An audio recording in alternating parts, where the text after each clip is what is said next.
concert space. So this is kind of the best we can do. Welcome to Mountain View Community College, and congratulations for finding the visual arts enclave that we have back here. So welcome aboard, and thank you, as always, for coming out on a Friday night to support these students. My name is Kevin Lambert. This is my third year as the choir director here. For those of you who came out for our concert at the end of March, you heard my rationale for why I created this arrangement of the national anthem that we're about to sing. I'm going to add a little bit of information to that story tonight, and it's going to get a little bit selfish here, but I want to tell you that I grew up in Columbus, Ohio, in a family that had a number of police officers in it.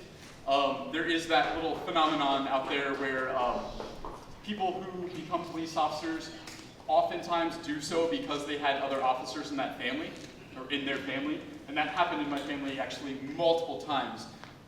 This apple fell way far away from that tree. Becoming a choir director, and I think that my parents who are here tonight from Ohio are probably A-okay with my not having become a police officer. But the reason I bring this up is that I want to take the moment while I have it to say a public thank you and express some appreciation for anyone out there who has served communities and country. And so I actually want to pause for a moment and ask, maybe for a show of hands, if there is anyone out here who has served in any branch of the military, or even as a police officer or a firefighter.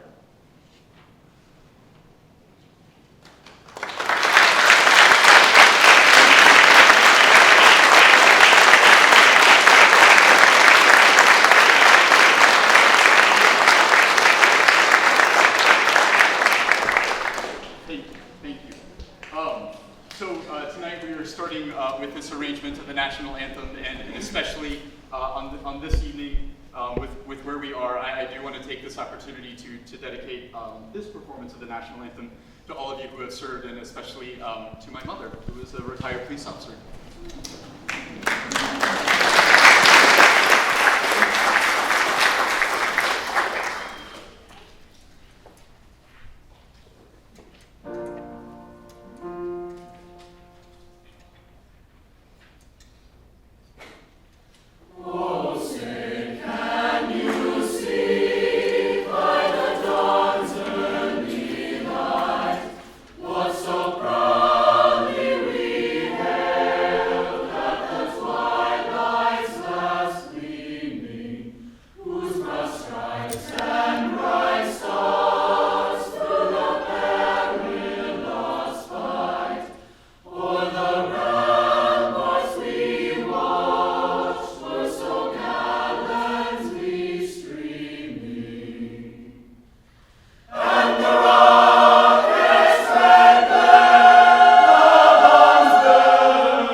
They're all tired, and they're going to go stand in the back for now. We're going to be left with... Okay. We are left with our symphonic choir up here. Both of the choirs here at Mount Hood, our symphonic choir and chamber choir, are both 1 credit hour classes. They rehearse with me just 3 days a week, Monday, Wednesday, Friday, for 50 minutes at a time, which is just not enough hours or minutes in the day to do what we're doing, but we make do, and it's not going to change. We are We're gonna open with a spiritual that I sang in college, and I've actually been waiting for a long time to program this into a concert. The text is pretty simple. It's just a few sentences. In the beginning was the Word, and the Word was with God, and the Word was God.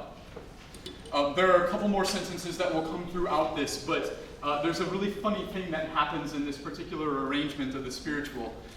Each section within the choir sings a sentence, and they all last for different amounts of times. So what starts out together will eventually come unglued and then come back together again, come unglued and come back together again as patterns overlap. And so, frankly, you're not really going to be able to understand everything that they're saying. That leads me to believe a little bit that this arrangement is not actually about the text. Back up. Yes, about the text, but also maybe just a little more importantly about the idea of just getting lost in what it is that we're singing about. So here is The Word Was with God, arranged by Rosephany Powell.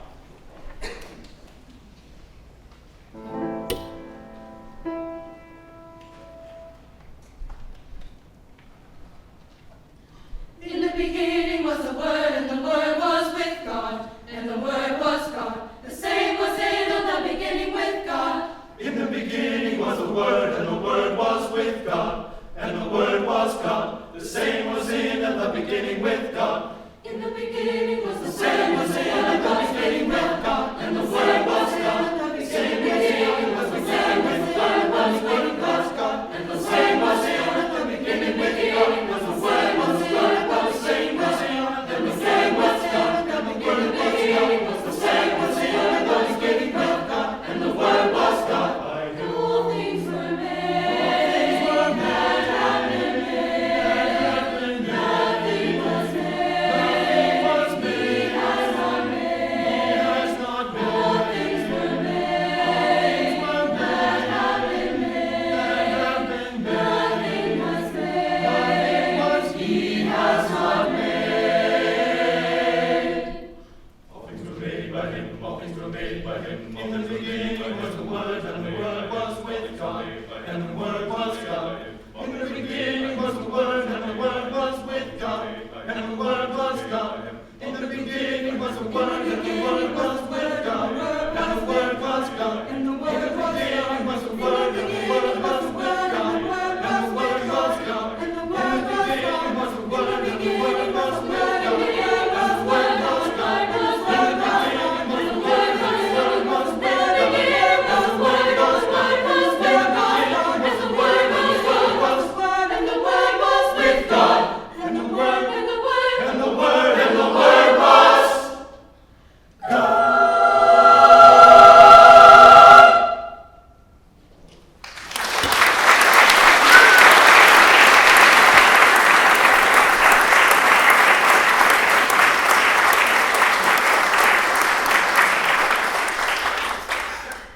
Red Rose is next, a piece of music set by James Mulholland, but the original poem is from Robert Burns, an 18th century Scottish poet. This particular poem, My Love is Like a Red, Red Rose, is probably one of the more famous love poems out there. James Mulholland really did kind of a nationalistic honor to this piece of music. It's just gonna sound really Scottish. And it's kind of neat that way. I looked for 2 songs for this program to be about roses. This is one of them. This was a natural starting point for that search to see what settings there were out there of this particular poem. Because the poem is in English, I'll just let that speak for itself.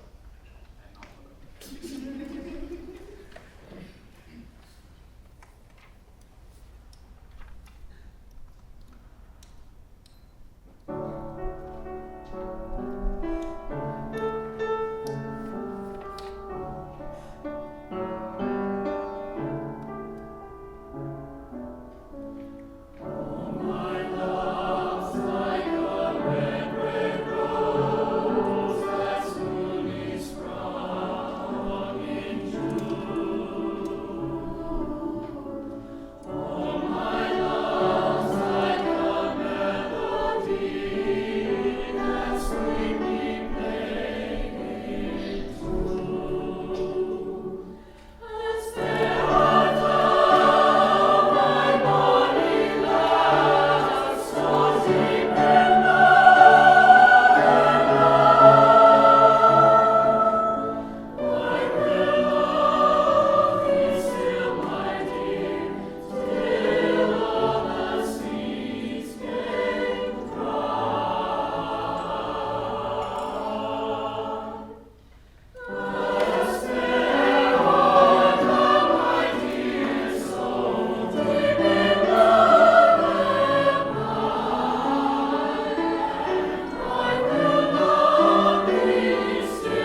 and sad for just a moment. Over at the piano, we have Angela Yertstedt, who has been accompanying, I don't know, four or five concerts for us, maybe more than that, in my 3 short years here. And this one might be the last one. She went and got herself a job as a middle school choir director, which we are extremely excited.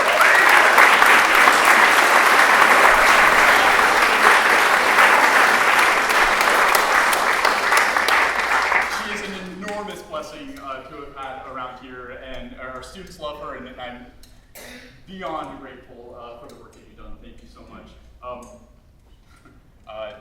The one other unfortunate part about this is that she is going to be teaching at a middle school that will feed into the Clackamas district, which will then feed into Clackamas Community College, and not this school. So, wish that job would have been a little closer. Thank you. The next title is in English Northern Lights, but the words that the choir are going to sing are in Latin. I will read this for you, but there's almost a theme in this concert where every once in a while there's words to the songs that may not matter all that much.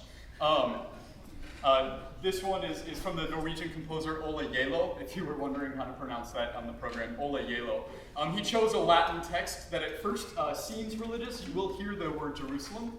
But in English, the poem is, "Thou art beautiful, O my love, sweet and winsome as Jerusalem. Terrible as an army set in array. Turn thy eyes away from me, for they have made me flee away." The composer himself says the following about this piece of music, and you'll understand where this comes from.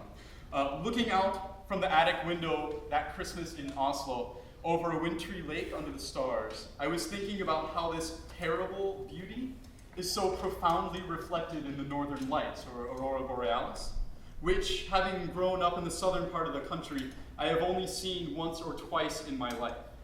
It is one of the most beautiful natural phenomena I have ever witnessed, and has such a powerful electric quality that must have been both mesmerizing and terrifying to people in the past, when no one knew what it was, and when much superstition was attached to these experiences.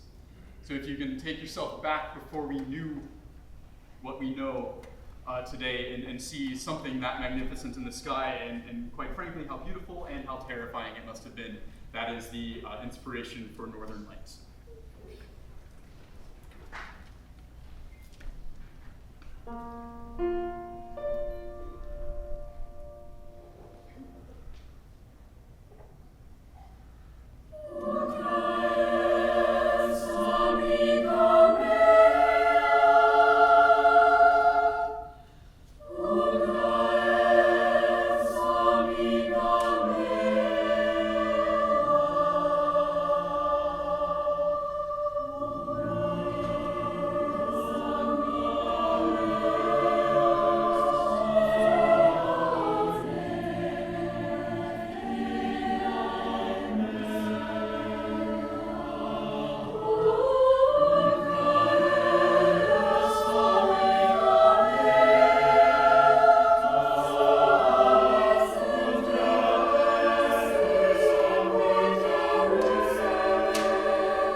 truly cherish because they know that I'm about to go on an ADD moment and waste about 6 minutes of the rehearsal.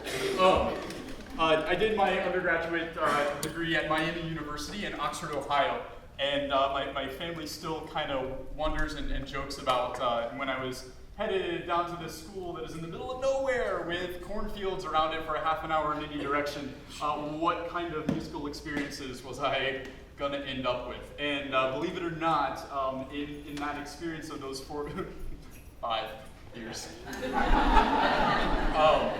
I was exposed to and fell in love with Indian movie music, of all things. And so the next 2 songs in the program you will notice are written by a gentleman named A.R. Rahman, who is one of the preeminent film composer in India. And because their movie industry is set the way it is, all of their movies are musicals. And therefore the music that they're seeing in movies and these soundtracks is also the same music that they're listening to on the radio and on their versions of VH1 and MTV. Because he's writing all of that music, or a fair amount of it. He's written over 150 movie soundtracks, and he is 46 or 47 years old. Because he's writing all of that music, he is really just at the top of the pop world in a country of 1.4 billion people. I was lucky enough to spend a summer working in his studios, the summer of 2005, and I was granted pretty much open access to recordings of anything that he had written. And my job that summer was to create orchestral arrangements of the music that he had written, because most of it was done electronically. I was creating these orchestral scores so that when he went on tour around the world, he would have a hard copy of music to hand to the different instrumentalists in these ensembles that were going to be playing his music. And so I became familiar with a lot of his catalog while he was there. The song that we are about to sing is an adaptation of one of my orchestral arrangements from back then, and I've watered it down to choir, piano, and percussion. Matujhe Salam is a nationalist Indian anthem, which is a little bit strange for us to be singing it, but it's a really neat idea. And the best analogy that I can give you is that if somebody were to take America the Beautiful, a beautiful for spacious skies where amber waves of grain, and turn it into an absolute rock song, that is what happened with this piece of music that you're about to listen to. The text has been around for a long time. It's been set by many different composers and musicians and recorded by them there. But this is the single version of that song by A.R. Rahman that has absolutely captured the youngest generations in that country. And they've taken a song that's been around for so long and I'm nervous about saying it this way, but making it relevant to a new generation. And so it's quite exciting. The song was widely successful, also I believe because of one moment that happens toward the end of the song. It's going to catch you off guard, or if you get bored and fall asleep, it might wake you up. So here is Matujhe Salam by A.R. Rahman.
So I'm actually going to ignore you for a second. If you'd like to stand up and stretch your legs or catch a breather, we'll be back with you in a couple minutes.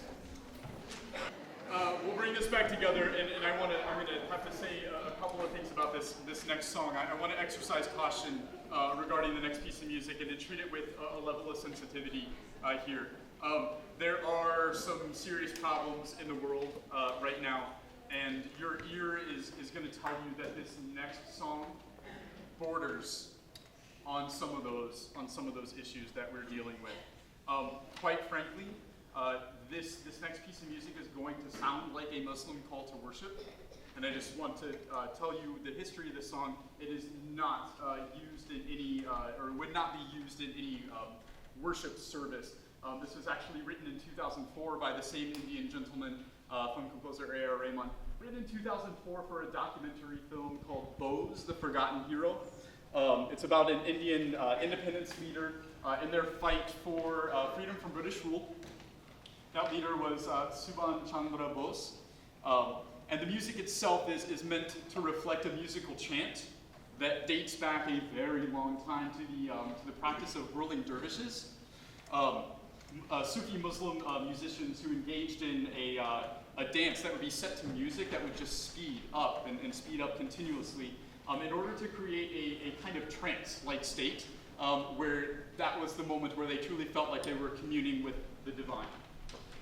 So this is meant to recreate that style of music that was danced to by the dervishes, and that practice dates back even actually before this, but into the 13th century, because we see it showing up in the writings of Rumi, the Sufi mystic, whose writings even today are becoming more and more popular as just general spiritual guidance for people all around the world.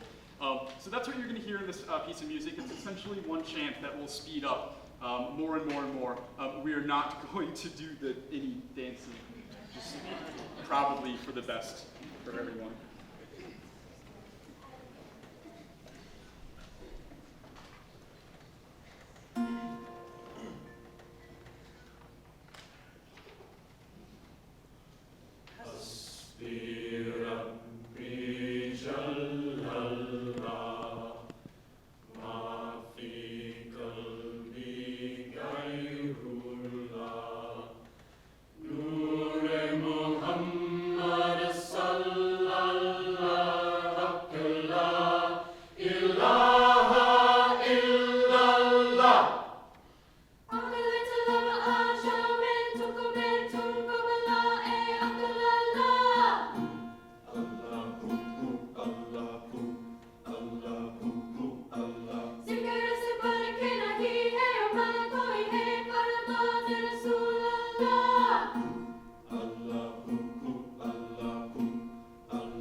the composer of this is actually the former choir director and still a professor emeritus at Oregon State University. He later founded a publishing house that's actually still based out of Corvallis called Earth Songs. I think this is one of few, maybe even the only song that he's actually written that is being sold through that publishing house. But this is a song that is set to various quotations that have been attributed to Chief Seattle. The arrangement the arrangement that they have in their folders gives translations of these quotations into several different languages, but it absolutely leaves up to each individual choir what you want to do with that information. And so we're just going to read various sentences from the different languages over top of this piece of music. So this is This We Know by Ron Jeffers.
On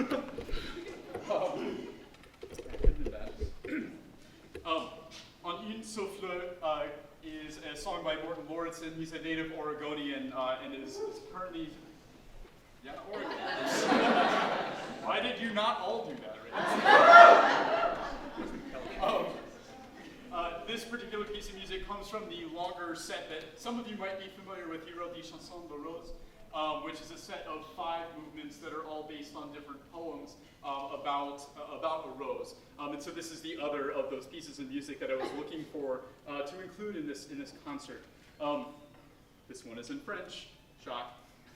And it did not make the translations page, and so I am going to read to you the poem and the translation because the angle on these 5 different poems that were used in this set really take unusual stances toward personifying a rose, and we certainly think of it as just a beautiful flower, but these poems really do turn that flower into a person and really says something about who that person might be. C'est pourtant nous qui t'avons proposé de remplir ton calice. It is we, perhaps, who proposed that you, it's we, perhaps, that propose that you replenish your bloom. Enchanté de cet artifice ton abondance l'avait posé. Enchanted by this charade, your abundance dared. Tu étais assez riche pour devenir cette fois toi-même en une souffle. You were rich enough to fulfill yourself 100 times over within a single flower. C'est l'état de celui qui aime. Such is the state of one who loves. Mais tu n'as pas pensé à eux, but you never did think otherwise.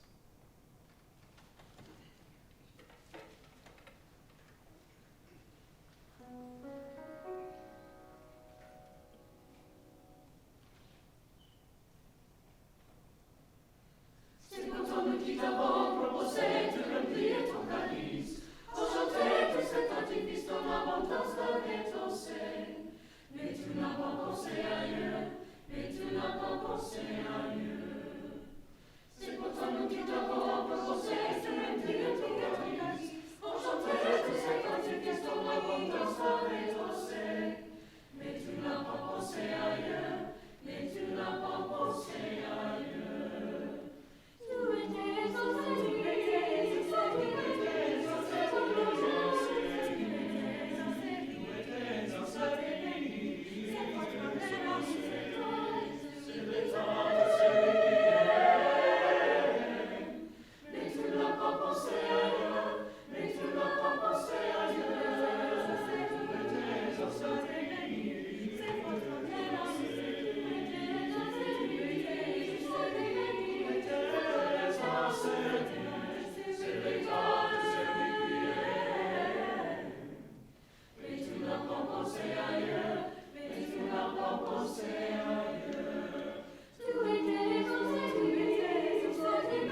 Elijah rock, oh, Elijah rock, Elijah rock, Elijah rock, oh, Elijah rock, Elijah rock. Elijah rock, shout, shout, Elijah rock, coming up, good. Elijah rock, shout, shout, Elijah rock, coming up, good. Elijah rock, oh, Elijah rock, Elijah rock, Elijah rock, oh, Elijah rock, Elijah rock. Elijah rock, shout, shout, Elijah rock, coming up, good. Elijah rock, shout, shout, Elijah rock, coming up, good. Elijah singing, nothing but a stick in the grass. He's a comer, he's a liar. Hallelujah. Elijah rock, Elijah rock, oh, Elijah rock, Elijah rock, Elijah rock, Elijah rock, Elijah rock, Elijah rock. Elijah rock, shout, shout, Elijah rock, coming up, good. Elijah rock, shout, shout, Elijah rock, coming up, good.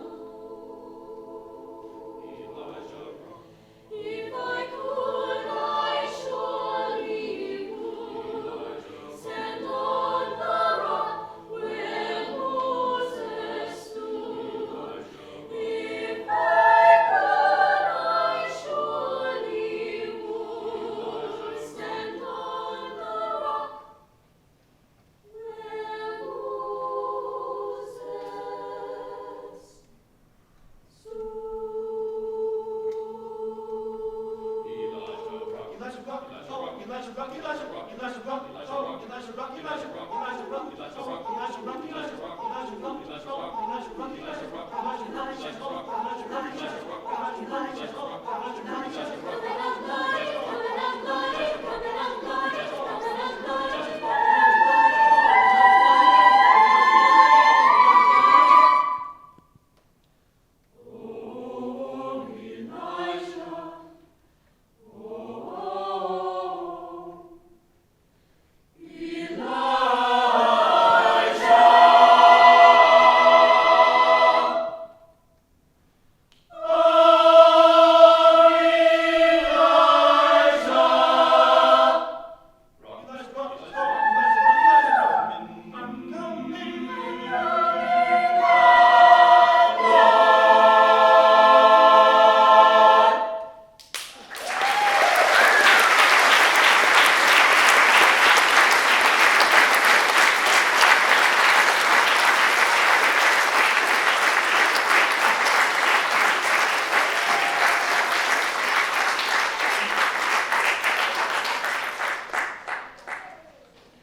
We just have one more, and this is a popular song that just was released by Belle and Sebastian off of their new CD, and I'm going to blank in the name of the album, something along the lines of Girls in Wartime Want to Dance.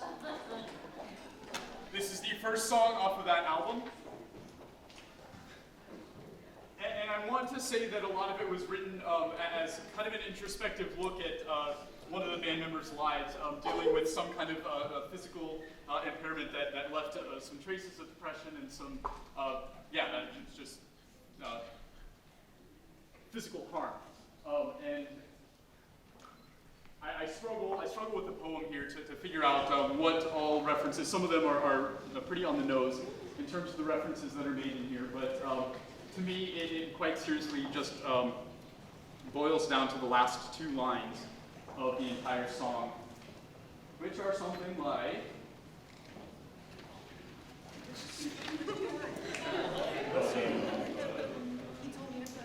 told me to push and it made me feel well, told me to leave that vision of hell to the dying. And it's just an anthem that says no matter what we are dealing with in our lives, we're gonna live.